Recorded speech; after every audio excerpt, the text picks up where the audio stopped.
News, सच जरूरी है। यह है MNS न्यूज नेटवर्क और आप देख रहे हैं MNS न्यूज टीवी। मैं हूं आपके साथ सोनल। तो आइए देखते हैं आज कुछ खास खबरें। अखिलेश शिवपाल मिलकर करेंगे नगर निकाय चुनाव प्रचार। समाजवादी पार्टी सपा के अध्यक्ष अखिलेश यादव और उनके चाचा शिवपाल यादव अब उत्तर प्रदेश में आगामी नगरपालिका चुनाव के लिए एक साथ प्रचार करेंगे।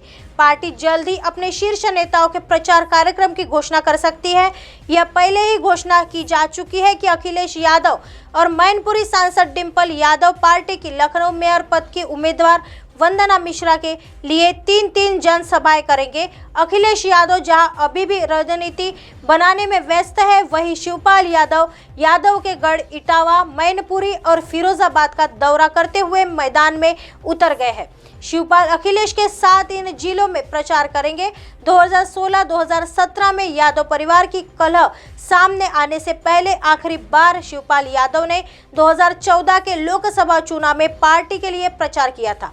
बाद में झगड़े के कारण अंततः अखिलेश और शिवपाल के बीच विभाजन हो गया। जब शिवपाल ने 2022 के विधानसभा चुनाव में अपनी प्रगतिशील समाजवादी पार्टी लोहिया को सपा के साथ जोड़ा, तो उन्होंने केवल अखिलेश के साथ करहल विधानसभा सीट के लिए प्रचार किया था। फिर दिसंबर 2022 में शिवपाल ने डिंपल यादव की मैनपुरी लोकसभा चुनाव में अखिलेश के साथ प्रचार किया। इसके साथ 10 अक्टूबर को पार्टी संस्थापक मुलायम सिंह यादव की मृत्यु के 1 महीने बाद शिवपाल फिर से सपा में शामिल हो गए। अखिलेश अब पार्टी के महापौर, नगरपालिका अध्यक्ष और नगर पंचायत अध्यक्ष पद के उम्मीदवारों के लिए टीमें बनाकर पार्टी अभियान की रणनीति का नेतृत्व कर रहे हैं। शिवपाल बीजेपी के गढ़ में सपा के प्रचार की कमान संभालेंगे। अखिलेश और शिवपाल सपा के गढ़ मैनपुरी, कन्नौज, इटावा और फिरोजाबाद में एक साथ नजर आएंगे। डिंपल यादव के अपने लोकसभा क्षेत्र मैनपुरी में पार्टी उम्मीदवारों के लिए प्रचार करने की संभावना है। अखिलेश रालोद प्रमुख जयंत चौधरी के साथ पश्चिमी उत्तर प्रदेश के क्षेत्र में सपा और राष्ट्रीय लोकदल रालोद के उम्मीदवारों के लिए भी प्रचार करेंगे। सपा ने राज्य में शहरी स्थानीय निकाय चुनाव पूरी ताकत से लड़ने का संकल्प जताया है। नगर निगमों, नगरपालिका परिषदों और नगर पंचायतों के चुनाव 2 चरणों में 4 और 11 मई को होंगे। मतगणना 13 मई को होगी। पहले चरण में 4 मई को 9 मंडलों सरहानपुर, मुरादाबाद, आगरा, झांसी, प्रयागराज, लखनऊ, देवीपाटन, गोरखपुर और वाराणसी के तहत 37 जिलों में मतदान होगा। आइए बढ़ते हैं अगली खबर की तरफ। पलानीस्वामी 26 अप्रैल को अमित शाह से मिलेंगे। गठबंधन में खटास पर होगी बात। अनाद्रमुख महासचिव और तमिलनाडु के पूर्व मुख्यमंत्री एडप्पाडी के पलानीस्वामी 26 अप्रैल को नई दिल्ली में अनाद्रमुख सूत्रों ने यह जानकारी दी। शाह के साथ अनाद्रमुख नेता की मुलाकात महत्वपूर्ण है, क्योंकि पिछले कुछ महीनों में राजग के दोनों सहयोगी दलों के बीच कड़वी राजनीतिक लड़ाई चल रही है। भाजपा के प्रदेश अध्यक्ष और पूर्व IPS अधिकारी के अनामलाई ने बार बार द्रविड़ पार्टी के खिलाफ बयानबाजी की है, जिससे अनाद्रमुख ने रुख कड़ा कर लिया है। अनाद्रमुख नेता और पूर्व मंत्री D जयकुमार जी ने पहले स्पष्ट रूप से कहा था कि गठबंधन पर अंतिम निर्णय अनाद्रमुख को लेना है। उन्होंने मीडिया कर्मियों से यह बात कहा कि 2024 के लोकसभा चुनाव के लिए तमिलनाडु में NDA में सीटों का आवंटन अनाद्रमुख द्वारा तय किया जाएगा, क्योंकि वह राज्य में गठबंधन का नेतृत्व कर रहा है। अनाद्रमुख के महासचिव एडप्पाडी के पलानीस्वामी ने बुधवार को घोषणा की कि वह 10 मई को होने वाले कर्नाटक विधानसभा चुनाव में एक सीट पर चुनाव लड़ेंगे। अनाद्रमुख ने कर्नाटक में पार्टी नेता D अम्बरीशन को बेंगलुरु के पुलिगेशी नगर निर्वाचन क्षेत्र से मैदान में उतारा है।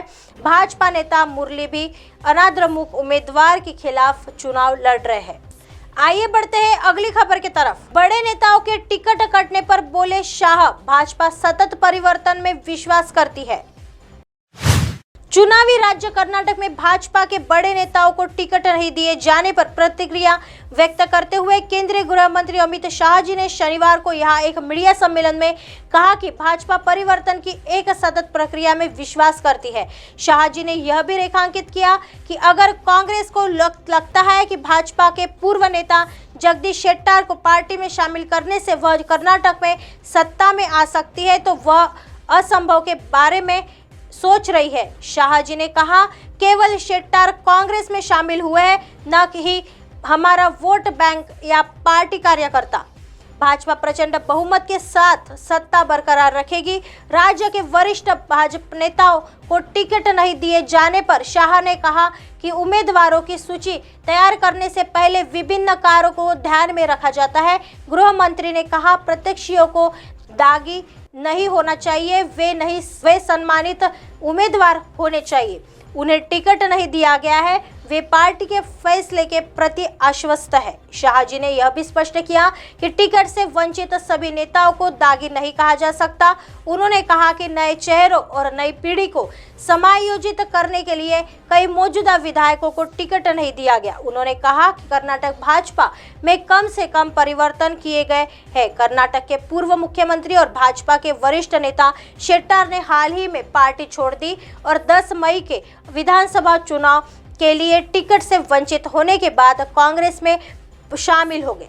पूर्व डिप्टी सीएम लक्ष्मण सावदी भी इसी वजह से कांग्रेस में शामिल हुए हैं। अब आप हमारे चैनल को आपके मोबाइल पर भी देख सकते हैं। मोबाइल ऐप पर देखने के लिए प्ले स्टोर से MNS news TV apps download करें। इंस्टा, ट्विटर, हाइकू, फेसबुक और कई सोशल मीडिया के प्लेटफॉर्म पर हमारा चैनल उपलब्ध है। आप इसे यूट्यूब पर भी देख सकते हैं। आप हमारे चैनल को लाइव भी देख सकते हैं www.mnsnewstv.com पर। फिलहाल वक्त हो चला है दर्शकों ब्रेक का। ब्रेक से लौटने के बाद देखिएगा देश और दुनिया की तमाम खबरें। बने रहिए MNS न्यूज पर। नमस्कार।